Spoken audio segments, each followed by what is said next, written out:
Okay. The main obligation, as I can appreciate it, is that we make policies and see that those policies are enforced. The policy directly deals with the education of the students that we teach on a daily basis, and hopefully we get the results that those policies should ensure that we receive.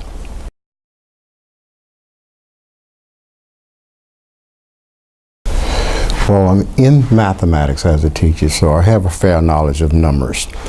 The most difficult thing that I see is that quite often we don't have enough in that budget to do the job that we need to do for all of the students in our public school system.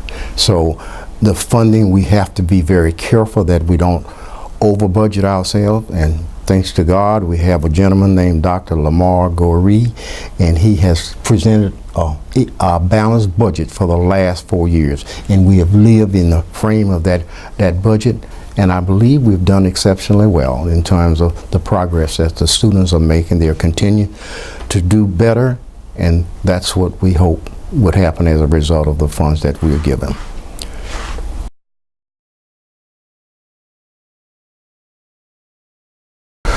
Well, the only program that I have some concern about is the testing program, where we're tested each year at a certain grade level. And the schools are graded on the basis of A, B, C, D, and F. And truthfully speaking, when a school is given a grade of an F, I think first of all, it gives data to the public that is not exactly what the schools are all about. For example, I'd hate to think that a whole school is failing, because I know that's not the case, and that's not ever going to be the case.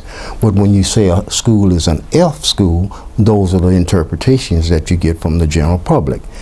I would like to see a system where we are given reports on the test scores for each individual student, where the parents could see it and know that here's where my child is, rather than my child is in a failing school and I want to get the child out of that failing school and get the child in a better school. And I don't know if that happens all the time. The environment may be different at a different school, but I think the instructional program is pretty well the same, and all of our employees are doing their level best to give the quality of education to the students that we would hope that they could get.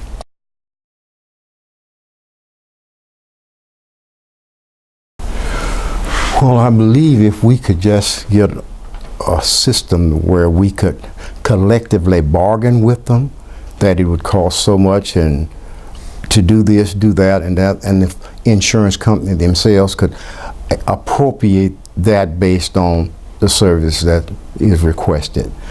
Right now, there's such a difference in the price, and a lot of the insurance company will only cover a portion of it, where you have an employee that's paying a premium and it does not fully cover everything that may happen in his or her life. So sometimes you have to pay and then go out of pocket, and I think that's where we are falling short. Somehow there need to be some level of collaboration between the insurance industry and the medical industry, where we can come to let's say a standard price on certain things, and that way I would assume that the insurance company could pay, and the medical would receive to pay that, because you have different prices for the same thing depending on who's rendering the service to you.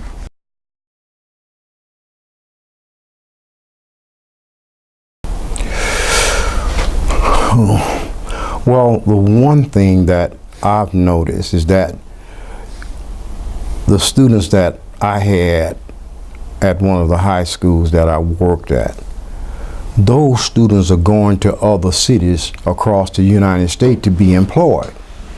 Well, you look at a Raymond Green who's now 77 years old. I don't even have a child nowhere that could be in public school.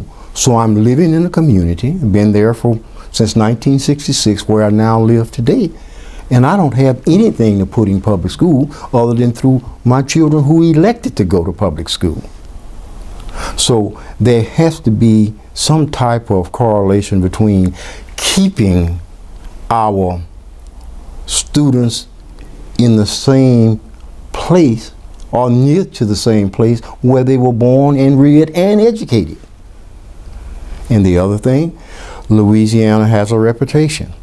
We're always near the bottom in everything, and that's not based on that we're bad. It just so happens that's where we are. We are pretty well last in, among the last with salaries. So I came to Caddo as a result. It paid more than Webster Parish at the time that I was coming up as a young teacher. I left there with a salary of about $3,300 then in 1964, and came to Caddo in 1966 and had a $5,000 salary. Between the wife and I, we almost had an extra salary compared to two people working for Webster Parish, and we came over here, two people being paid like it would have been three people or three persons in Webster Parish. Our pace have not kept up with time. And you can be assured that employees are going to go where they get the best money, the most money, and the best working conditions. And somehow in Louisiana we struggle with that. We struggle with that. Well, right now I think we're about 48 or 49th. 48 or 49th in the pay. And we're having competition right here. DeSoto Parish, where my son worked, gets paid more than if he was working in Caddo. My daughter works at Northwood. But you look at the other situation where the kids are going to go to Texas or wherever else they could make, Arkansas now above us on the pay scale, and they're going to go where the best salaries are.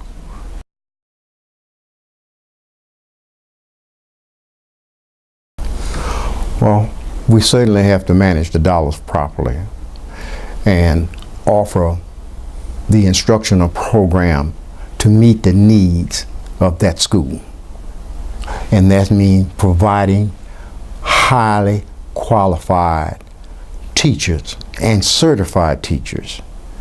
We, in our system right now, we have difficulties doing that because we have to compete with DeSoto Parish, Bossier, Webster, Red River, and those parishes are paying more. So if you got 5 schools gonna come in, or 5 parishes gonna come in and have more money to offer those prospective employees, I can assure you they're gonna go where they're gonna get the most money and benefits. So that's one of our real concern as a board member, to make sure that we get the best available for our students here in the public schools. And especially I'm concerned about my district, but I'm also concerned about the overall parish, that we could get the best employees. Because substitutes, no matter how great they are, I don't think they could match up to a fully certified teacher that's qualified to teach whatever is being offered at that school. So when you have to put in, and we've had in situations where we have as many as 5 in a school a day, and even up to 15 or 20 subs in a day. And that instructional program will definitely suffer with that kind of setup. So we're looking at highly certified and qualified teachers. Where can we get them, and can we keep them after we get them? If we train them for 3 years in our program, we got one of the best training program in the whole country, then 3 years later they leave us, and we're right back where we started again.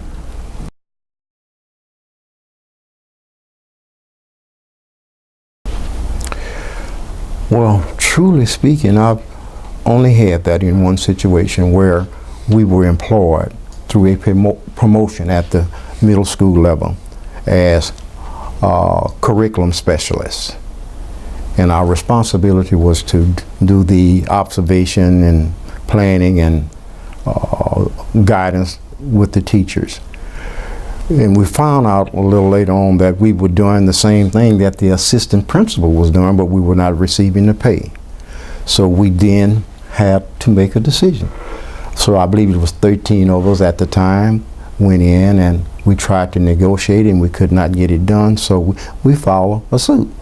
And we did win the suit, and now we do not have the curriculum specialist position anymore. We have the assistant principal in charge of instruction, and they receive the same pay. So that's one of the things. Other than that, Caddo has been beautiful to me and my family. And I hope we're returning it by having 2 of the 3 of them in teaching. One at Mansfield High right now, and the other one at Northwood.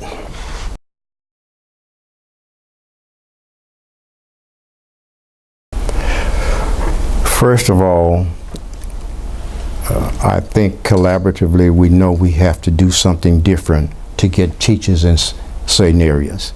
So we have offered an incentive pay, and it's a full agreement among the board that this is what we need to do to have our superintendent be able to offer a little bit more money to those who are hard to employ because they're certified, like in mathematics, the science, the English, the drama, or even the music fields, where we have some difficulty in keeping a fully qualified person there. So collaboratively, we can work it out where we can at least come close to what the expectation is for us as a board. So we've given that provision to our superintendent, and he's using it. And in many cases that may require closing a couple of schools to get that done, because if you have a school that's under capacity, then you're operating a school where you're actually paying more for it than what you're serving. And this is where we have, in many cases, have made a decision that neither one of us appreciated, but we knew it was the best thing to do. And the Fair Park Booker Washington merger is a typical example. There was every reason under the sun where the 2 bodies did not agree that this should happen.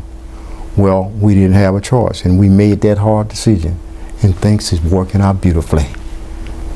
And those are the type of decisions we have to make when you don't have the money nor the students at a specific building site to require all the teachers, or to get to teach all the teachers that you need in order to administrate the instructional program.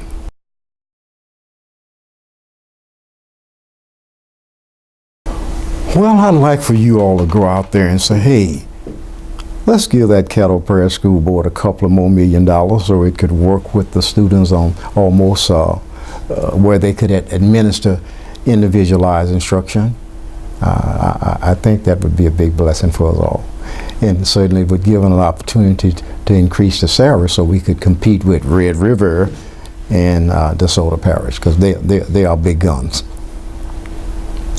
Other than that, I'm enjoying myself as a board member. I feel we've done an excellent job, but I give the greatest part to the superintendent and his staff. They're doing it because the scores are continually creeping up gradually, and I see that as that's the way it's going to continue to be. Wouldn't hurt though if we would be the #1 paying parish in the state of Louisiana. I believe we'd have a surplus of good and certified teachers. So pay is a problem, and I hope that the state legislature sees that somewhere along the line they need to change that salary schedule. Now, we do have some good things. Now, I've said a couple of bad things. #1, we have one of the best sabbatical leave systems in the whole country. Right here, if a teacher works 3 years, they're entitled to a half year off, with either for study, resting, recuperation, or even travel. If they work 6 full years, they're entitled to a whole year. And it's their salary minus the substitute pay. And that's not a bad deal. So those 3 things in our state is pretty well in line. We just need to get the basic salary in line with other agencies or other states.